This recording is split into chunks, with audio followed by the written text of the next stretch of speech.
All right, Moto 1 went according to plan. Talk about that race.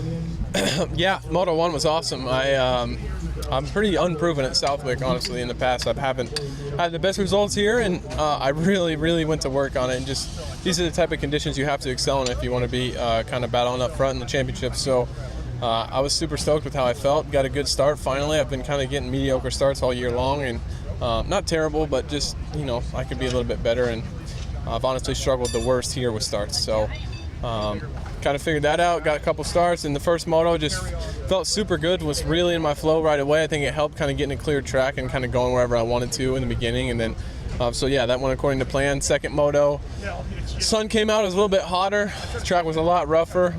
It kind of went according to plan too, honestly. I mean, Dylan had my number, he was just a little bit better than me, and I know I didn't need to beat him to win the overall. Of course, we want the points, and I did my best, but he had me, and no shame in a second, just rode smart and did what we needed to do. It's awesome.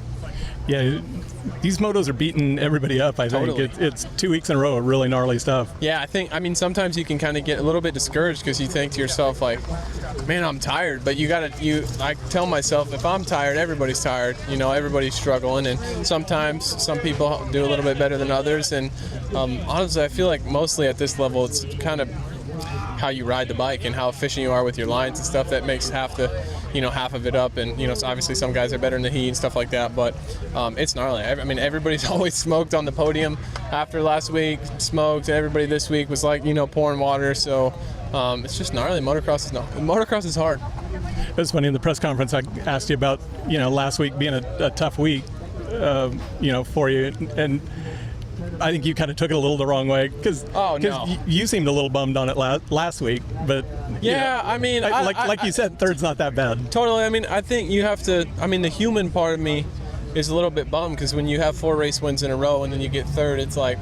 But then you got to sit back and think, and you kind of get some perspective on it and think, it's really a good result. And I achieved my goal in a sense of I felt like I did my best. I could have got some better starts, but other than that, I did my best. So.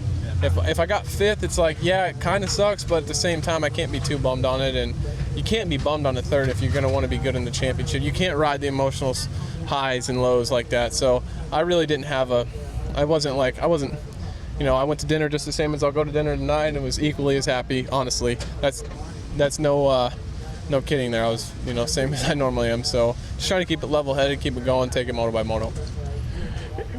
Talking about riding, we haven't seen it maybe so much in the last couple of weeks, but man, you were doing like kung fu on the bike earlier this year, like some crazy leg kicks. And is that just counterbalance stuff, or what do you got going on there? Oh, I mean, leg kicks you're talking about on the start or just all over the track? Mostly over jumps. Yeah. Oh, yeah, like Paula and stuff like that. I mean, part of it is the beginning of the year, the tracks are a little bit different. Paula, I mean, if you watch that back, we were just pinning it the whole time. It's kind of what the track allows you to do on these last couple tracks. So you got to be efficient and kind of really, pick your way around. But it's pretty pissed off in those first couple nationals too, so they might have something to do with it. Well, nice job today, and we'll see you next week. Thank you, sir.